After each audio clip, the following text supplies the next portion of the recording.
आज तत्व तुम्ही मगाशी सांगताना मला जलबद्दल सांगितलं, थोडं पृथ्वी, अग्नी, वायू ह्यांच्याबद्दल आणि आकाश यांच्याबद्दल पण सांगा ना. तेच सांगितलं ना, जसं मी रेमेडीजमध्ये सांगते की ज्यांच्या नंबर्समध्ये काही गोष्टी नसतात तर मी त्यांना सांगते तुम्ही वॉक करा.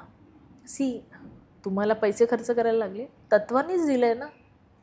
मी सांगते खाली बसून जेवा.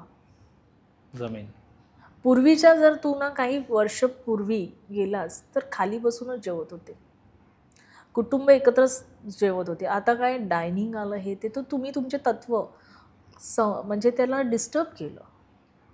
आपण 7 चक्रास हिलिंगवरती काम करतो, कलर थेरपीवरती काम करतो. कुठलाही कलर खराब नाही आहे, हे तत्वांपासून मिळालेलं आहे ना. पाण्याचं सांगितलं, ऑक्सिजनचं सांगितलं, वायूचं सांगितलं, अग्नी आहे. आपण बघा नॉर्मली त्राटक करतो का, एकाग्रचित्त होण्यासाठी करतो. आपण मुद्रा करतो, त्या मुद्रांचं पण किती महत्त्व आहे, भरपूर महत्त्व आहे. ब्रीदिंगवरती सांगितलं की कुठल्या नोस्ट्रिलमध्ये काय काम करायचं. आणि जे म्हणजे तत्वांमध्ये आहे, सूर्य आहे, चंद्र आहे, तर पौर्णिमा, अमावस्या ह्या गोष्टी देतो आपण. फुल मून रेमेडीज पण म्हणजे देतो लोकांना, आणि त्याचाही लोकांना खूप फायदा होतो.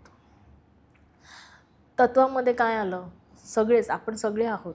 तू पण 5 तत्वातून बनलाय, मी पण. मग आपल्याकडे त्याच गोष्टी आहेत पण आपण त्याला बघतच नाही. म्हणून मी पहिलं हे म्हटलं की दिया तले अंधेरा. तू अंधारातच फिरतोयस, तुझ्याकडे आहे त्याचा उपभोग घे ना. आणि कुदरत म्हणजे नॉर्मली पब्लिकला काय आवडतं, हे त्याच्याकडे ते मला पाहिजे. अरे पण तुझ्याकडे जे आहे ते बघ ना, ते नको ते पाहिजे. ते जर माझ्याकडे आलं की तुला परत दुसरी हाव असते. पण जे आहे त्याचा कंप्लीट उपभोग करून घ्या. आणि आपल्या रेमेडीज अशाच असतात. आणि जर असं काही वाटलं तर मग आपण पुढे काय काय करू म्हणजे देतो पण. जसं तुम्ही बीजमंत्र पण केलं तर तुम्ही स्वतःला जर हील केलं तर तुम्हाला चांगला प्रॉफिट होऊ शकतो. ह्या 7 जे चक्र आहेत, मला जेव्हा मी म्हटलं मला अल्सर झालेलं तेव्हा मी ह्या 7 चक्रांचाच अभ्यास केला, कलरचा अभ्यास केला आणि मला स्वतःला हील केलं.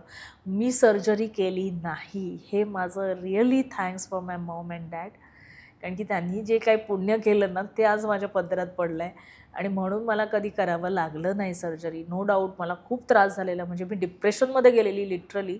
मला असं वाटलं आता मी जॉब नाही करणार, मला घरात सगळं आणून द्या, मी घराचा उंबरठासुद्धा ओलांडणार नाही, एवढं मी त्या थॉटमध्ये होती. रात्री माझी बहीण येऊन माझे थॉट असे चेंज केले. अजिबात नाही, तुला घराच्या बाहेर पडायचंच आहे आणि तुला तुझं कमवायचं आणि तुला तुझं लाईफ काढायचं आहे. आम्ही कोणी हेल्प नाही करत. लहान महिन्यामध्ये तरी तिने हा स्टँड दिला.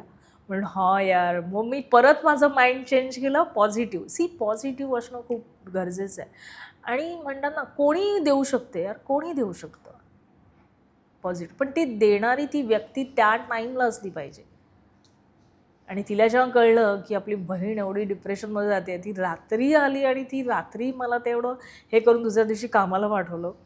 आणि लिटरली माझ्या बॉस लोकांनी पण मला खूप हेल्प केली.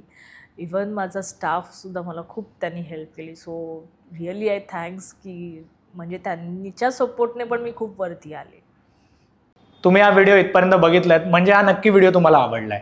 ह्याचा पूर्ण व्हिडिओ, पूर्ण पॉडकास्ट आपल्या मेन यूट्यूब चॅनलवर आहे, ज्याचं नाव आहे वन टेक विथ अनिकेत. हे चॅनल तुम्ही नक्की फॉलो करा. आणि इंस्टाग्रामवर आम्ही बऱ्याच रील्स ह्या व्हिडिओच्या अपलोड केलेल्या आहेत, त्या पण तुम्ही सगळ्या बघा. आणि वन टेक विथ अनिकेत हे इंस्टाग्राम चॅनल पण फॉलो करा.